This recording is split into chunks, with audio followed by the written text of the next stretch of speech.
All right, it's been a long time between drinks, and I'm catching up with my boy Alex Hayes today for a session at a long left-hander where hopefully we're going to get pretty progressive. Alex is just coming back from a huge injury that might give me the edge over him, but who knows?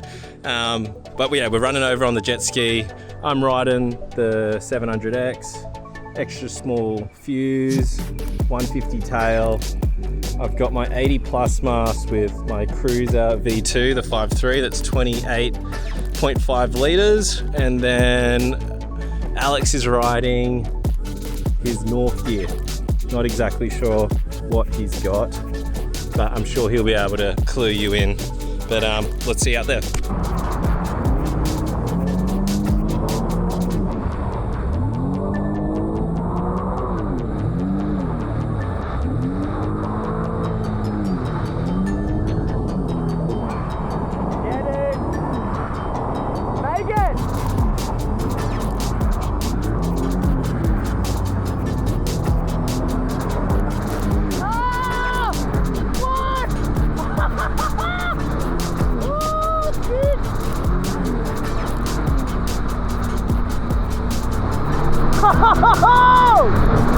Fucking oath, dude! Oh my god. Wait, that was his first wave! Oh my god, fuck, that pisses me off! So where have you been for the last year? How come there's no foiling footage? I retired. I just retired on top. Yeah, they retired on the high, dude. Got a big sponsorship, one of the biggest brands in the industry. Then retired. Put it all on the head. Nah. I mean, that would have been a cool case to do that, but no, I just had a bit of an injury at the start of last year, March. That's like a year and 2 months in. It's been a bit more than a little injury, right? Yeah, I absolutely Basically, shattered the like- heel. Like, you know, around 24 plus places I counted, like close to 30, but demolished the ligaments and the cartilage and kind of everything around it. Had 2 pretty big surgeries on it. Was meant to have a third recently, but I've kind of like opted out to try, you know, see if we can get better another way, because essentially my tendons don't have like an anchor or like a cartilage that hold it. And if you imagine like my leg, and these are my tendons, there's meant to be a cartilage kind of wrapping around it to keep it in place. And that cartilage was, I guess, damaged in the incident and surgery and whatnot, so I don't have it there. So this new surgery, they wanted to get an artificial cartilage and then like re-anchor it in, which means they'd have to like shave a little bit off the bone and then give it a home and then put this, I don't know, like weird bit of cartilage over it. It sounds like a big procedure, but they say it's pretty minor. But it would mean like 4 months in a cast, hard cast. And I've been on my ass for a year, literally. Like I could not walk, like weight bear for 8 months. Like it added up to me. And even now, like I still struggle with walking. Like I need to wear shoes most of the time, and I fucking hate shoes. But yeah, mornings really sore, night times really sore. We just had a really sick session then, but like right now it's really sore. So it's quite disheartening at times, but fuck, I've done so much dumb shit in my life. So ultimately, I'm just like, it could be way worse. What's you've talked about like how it's been over a year, but is that like zero foiling that's been happening in that year? Yeah, I've got like a couple foils because I'm stubborn, but I didn't touch a foil for like I think 8 months or something, or like a long time. Because you physically couldn't Yeah, do I it? couldn't. Like I wasn't able to walk for that long, like weight bear. But I did go for foil before my second surgery, and I had about 13 screws in there.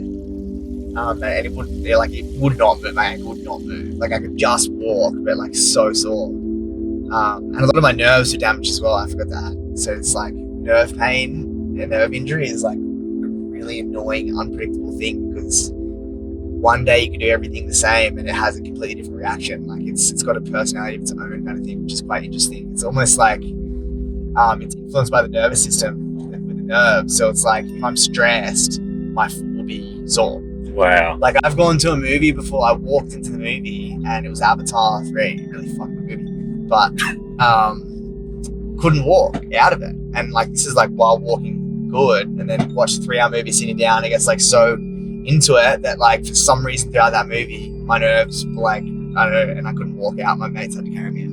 Wow. Like, it's been very challenging in that regard. It's a little better nowadays. Like, I found a good flow and I'm kind of understanding everything a little better. But I was really pushing shit uphill for a while there because, like, my whole life I've kind of lived through, you know, push through the pain, and then like I would push through the pain, but it just wouldn't get better. And then I don't know. It's been a real weird one to understand. I'm still understanding it. Like, I'm a year and, you know, a while into it, and it's still fresh. Like, it's still got a long way to go. What are you like right now after like having that session with you? What would you say that you're able to do? Like, how well can you foil compared to like if you had no injury? Like, if you put a percent on it? I feel like, I mean, that session I'd say 40%. Like, I'm falling, just going straight. Like, that was, you know, the slight bit of turbulence, even white water and like wind chop. Like, the moment the board has a front foot lift, it's like really pain. Like, I can't control that. Yeah, explain that, because that was actually interesting when you told me. Like, you have to, because the injury is on your front foot, so your right foot. Yeah. Like, a foil naturally wants to push back on your front foot, but you kind of, it's hard to push. Yeah, it's hard to push back at the board now, right? Yeah, like I still can't even stand on one leg for longer than 10 seconds. And when you think about all the frontal pressure on the foiling, it's almost like that's your driver. You know, that's activated the whole time. Kind of like controlling how everything's going. So I just don't really have that. So I've had to almost relearn how to foil with my back foot to kind of be the driver, which is annoying because when I'm like going into a big carve or whatever, and I'm expecting that front foot lift to like really just, I don't know, push through it. I just can't. Like, it's been really weird to like try navigate through that. But then like if I'm going a little slower and the waves are slower and more cleaner, I can foil efficiently and just do carves and have all the motions and feel good. But the moment it's like that lift is like engaged, you know what I mean? I've foiled with you a lot, and I know how you tune your setup, and it's always tuned super front footed. Yeah. Like, you used to put stupid amounts of shim in to get that like that constant front foot pressure, because you're probably just always used to like pushing against it, right? And then now I guess you got to really rely more on that back foot, or like tune the setup so you're not so. I'm just more of a soul foiler. Like, I'm just like fuck it, dude. I'm so grateful to be foiling, bro. Yeah. Straight line. I think it's pretty incredible, like watching today and the way that you first took off and just did a step off the ski, and then you cruise, and then like, yeah, you're not like, fuck, I always said that you were the most radical best surfer, best foiler in the world, and then obviously this injury's put you back a few paces. But even to see, like, you know, you probably foiled in a year a handful of times, and you're still ripping more than 99% of people that are out there. It's like, I can see really hard. I can see your frustration, but and it must hurt. Like, you're seeing sections that you would fucking, you're the most energetic foiler. Like, you're always bowling off shit or punting or snapping or like, and then like now to see you kind of just like cruising and taking, like, especially at a wave like that where it's such a long left-hander, it was cool just to see you cruise and take a different approach. Yeah. But it must like got a range. I got like I used to have the idea that, you know, there's no ceiling, everything's limitless, can do everything. It's like, it's a whole different understanding of like respecting my own ceiling right now. And in order for it to grow, I need to respect it to be a little lower than I think. Yeah. That makes sense? So it's like, I think that's just like, you got to remind yourself, like, foil it 80%. Yeah. Because you can't, if you foil at 110, you're just going to hurt yourself. Yeah. Or fucking fall or something. Yeah. And it's like weird. It's like, I love trying. I've been like today, I tried an air and like a top turn. And, like, it feels so good just to try it, but I can't. I'm nowhere near like landing it, because the moment the foil wants to lift up, like, I can just jump off because that front foot, it's so painful. But so I was like, I was asking myself recently, fuck, like, it's so bad to just keep trying that because it's bad habits. If I'm just to be skeptical of my own self and like think about if I'm in a heat, whatever, like, it's a bad habit to go for something that I know I'm not going to land. As opposed to like, I've always wanted to land everything I fucking do. Yeah. And so now it's like, I actually Were you worried you're going to have muscle memory of not landing, like kicking out? Bad habits. Like I've probably fallen on a lot of carbs just willingly because like, and I've landed them, but just because like I felt like a little bit of lift come up, and which I probably would have handled because I'm so used to jumping and I'm kind of scared of it that I'm like, I'd rather just jump. Yeah. Which is weird because that's an interesting concept, and I reckon regardless of like how you've had such a gnarly trauma, like people do that on a smaller scale. They'll be like maybe just scared of something for no real reason. They're just scared of it, and then they teach themselves that bad habit of how to bail that way instead of just committing to it. Yeah, 100%. Yeah, that was like pretty refreshing to hear. Like you're always like number one fan, like just pumping me up. Yeah. But even just at that first like kind of reverse air I tried, and you were like, dude, you actually have that, like commit. Yeah. And then I think the next one I tried to like, I think landed backwards in the foam, like kind of where I wanted to be, but it was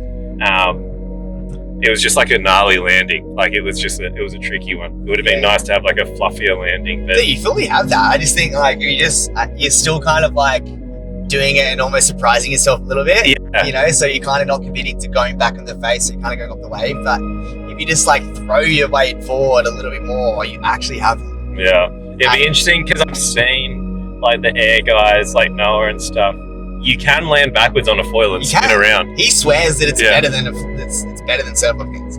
Yeah, like right. It reverses. And I mean, he's just on a different planet. But my recent sessions with him really made me understand that they are like surfboards. It's like he's just riding backwards and flicking it back. So once you kind of just know how it's going to push back, you can control it more rather than being scary and like unpredictable. Because just got to do more reps. Yeah, dude. It's reps to just understanding that it's actually super predictable. It's like it's going to do exactly what it's going to do. I feel like surfboards are not like that. What's the like next steps of getting back to where you were? Dude, trying to get a place up in Goldie so I can just get back to training every day with a really good circle of trainers, coaches, and healthy environment. Sydney is cool as it is, and like as friends that I have here and stuff. It's like I feel like it's not as tapped in on the health things, and like there's not as many practices down here that there is up there for like this kind of injury. And if they are, it's like there's someone in Cronulla, or there's someone in Bondi, or there's someone in like Palm Beach, and like it's such a big place. And like I feel like I can tick 4 really important health checklists.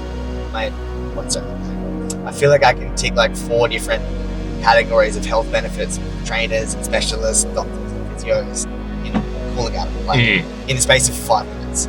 Yeah. So like, I don't know, just in terms of efficiency and how much I'm going, bro, I'm like over a year right now. I've had 3 sessions a week minimum of something for me. But that's specialists, doctors, physios, like, chiros, just kind of everything I do.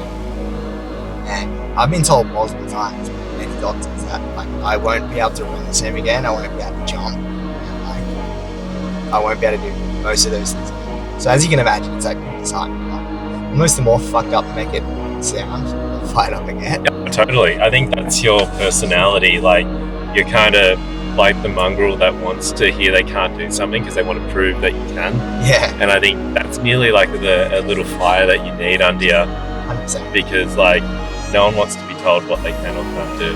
Yeah, fully. And I swear, like, I've been up to the Goldies like a lot this year so far, and I feel like you foil better up there. There's something in the water. Dude, I swear, like, the energy up there is just better for foiling. The water's like thinner, so you can pump further. Like everything's just better. The water's warm. Yeah. 100%. 100%. No, I'm fired up to see where you take the rest of this year because you'll be back. Yeah, I don't know. Yeah, but it's just like I just do it. I'm just like even today I couldn't perform or whatever. Like usually I'd be like, oh, who won the heat? I don't know. It's like maybe it's just because I'm clearly winning. I'm just a camera, like whatever. If I was ripping, I wouldn't really get.